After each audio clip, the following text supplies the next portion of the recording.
Kennedy, do solemnly swear. I, John Fitzgerald Kennedy, do solemnly swear. That you will faithfully execute the office of President of the United States. That I will faithfully execute the office of President of the United States. And will, to the best of your ability. And will, to the best of my ability. Preserve, protect, and defend the Constitution of the United States. Preserve, protect, and defend the Constitution of the United States. So help you God. So help me God.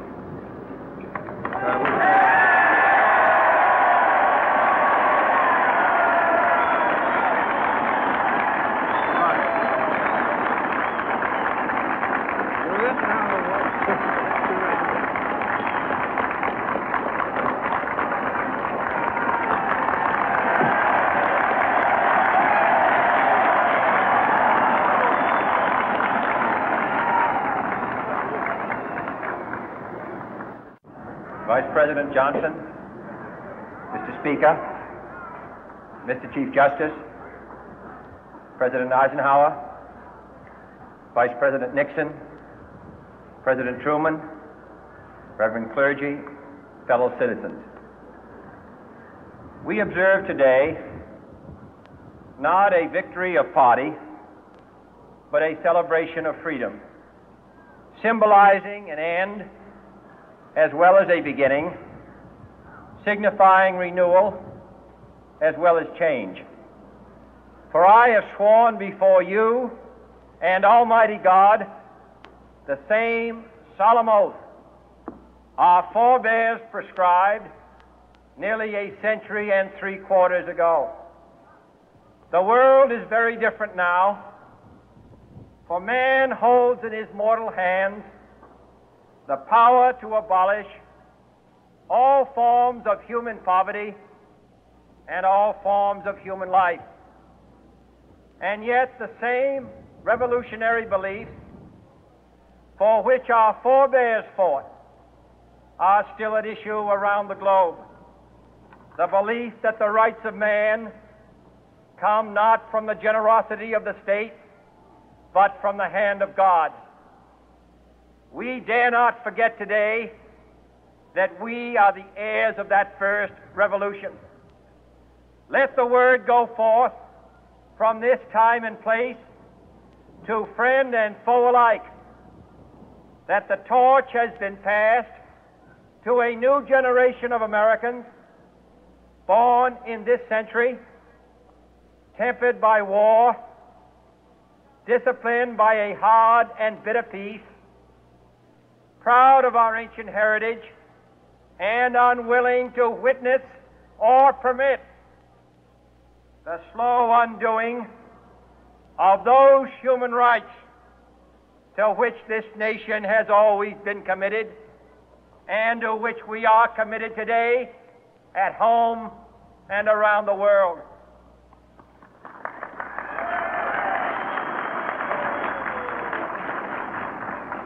Let every nation know, whether it wishes us well or ill, that we shall pay any price, bear any burden, meet any hardship, support any friend, oppose any foe to assure the survival and the success of liberty.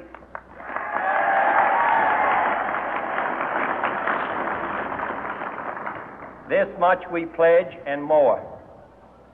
To those old allies whose cultural and spiritual origins we share, we pledge the loyalty of faithful friends. United, there is little we cannot do in a host of cooperative ventures. Divided, there is little we can do, for we dare not meet a powerful challenge at odds and split asunder. To those new states whom we welcome to the ranks of the free, we pledge our word that one form of colonial control shall not have passed away merely to be replaced by a far more iron tyranny. We shall not always expect to find them supporting our view, but we shall always hope to find them strongly supporting their own freedom, and to remember that in the past, those who foolishly sought power by riding the back of the tiger ended up inside.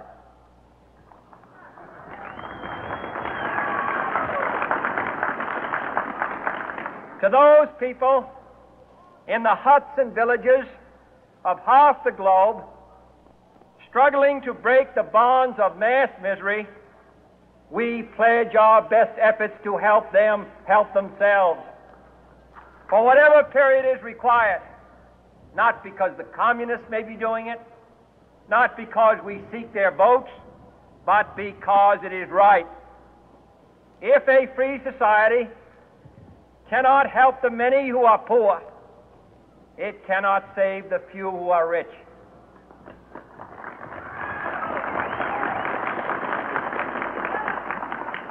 To our sister republics south of our border, we offer a special pledge to convert our good words into good deeds, in a new alliance for progress, to assist free men and free governments in casting off the chains of poverty. But this peaceful revolution of hope cannot become the prey of hostile powers. Let all our neighbors know that we shall join with them to oppose aggression or subversion anywhere in the Americas. And let every other power know that this hemisphere intends to remain the master of its own house.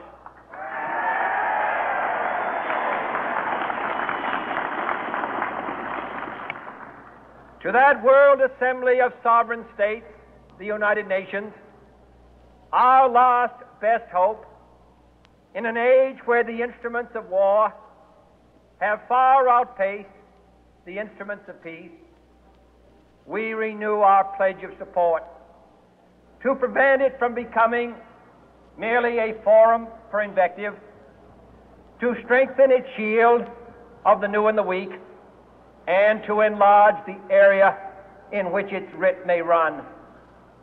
Finally, to those nations who would make themselves our adversary, we offer not a pledge, but a request that both sides begin anew the quest for peace. Before the dark powers of destruction, unleashed by science, engulf all humanity in planned or accidental self-destruction, we dare not tempt them with weakness, for only when our arms are sufficient beyond doubt can we be certain beyond doubt that they will never be employed. But neither can two great and powerful groups of nations take comfort from our present course, both sides overburdened by the cost of modern weapons, both rightly alarmed by the steady spread of the deadly atom, yet both racing to alter that uncertain balance of terror that stays the hand of mankind's final war. So let us begin anew, remembering on both sides that civility is not a sign of weakness, and sincerity is always subject to proof. Let us never negotiate out of fear, but let us never fear to negotiate.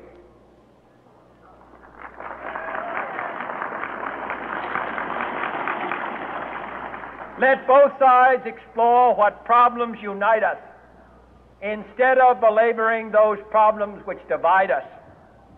Let both sides, for the first time, formulate serious and precise proposals for the inspection and control of arms, and bring the absolute power to destroy other nations under the absolute control of all nations.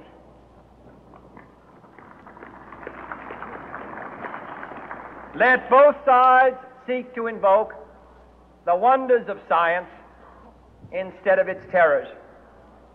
Together, let us explore the stars, conquer the deserts, eradicate disease, tap the ocean depth, and encourage the arts and commerce. Let both sides unite to heed in all corners of the earth the command of Isaiah to undo the heavy burden and let the oppressed go free. And if a beachhead of cooperation may push back the jungle of suspicion, let both sides join in creating a new endeavor, not a new balance of power, but a new world of law, where the strong are just and the weak secure and the peace preserved. All this will not be finished in the first 100 days, nor will it be finished in the first 1,000 days, nor in the life of this administration, nor even perhaps in our lifetime on this planet.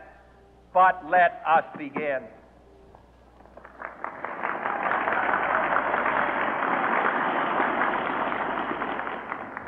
In your hands, my fellow citizens, more than mine, will rest the final success or failure of our course. Since this country was founded, each generation of Americans has been summoned to give testimony to its national loyalty. The graves of young Americans who answered the call to service surround the globe. Now the trumpet summons us again, not as a call to bear arms, though arms we need, not as a call to battle, though in battle we are, but a call to bear the burden of a long twilight struggle, year in and year out, rejoicing in hope, patient in tribulation, a struggle against the common enemies of man, tyranny, poverty, disease, and war itself. Can we forge against these enemies a grand and global alliance, north and south, east and west, that can assure a more fruitful life for all mankind? Will you join in that historic effort?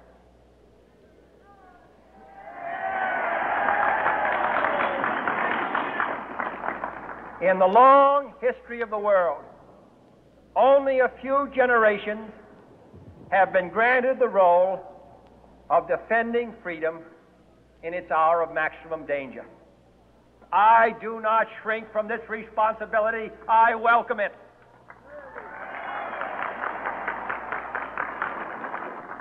I do not believe that any of us would exchange places with any other people or any other generation. The energy, the faith, the devotion which we bring to this endeavor will light our country and all who serve it. And the glow from that fire can truly light the world. And so, my fellow Americans, ask not what your country can do for you, ask what you can do for your country.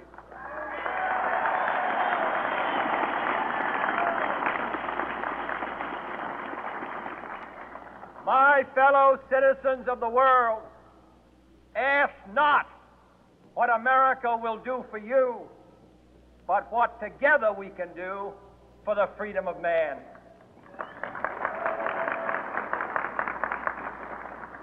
Finally, whether you are citizens of America or citizens of the world, ask of us here the same high standards of strength and sacrifice which we ask of you.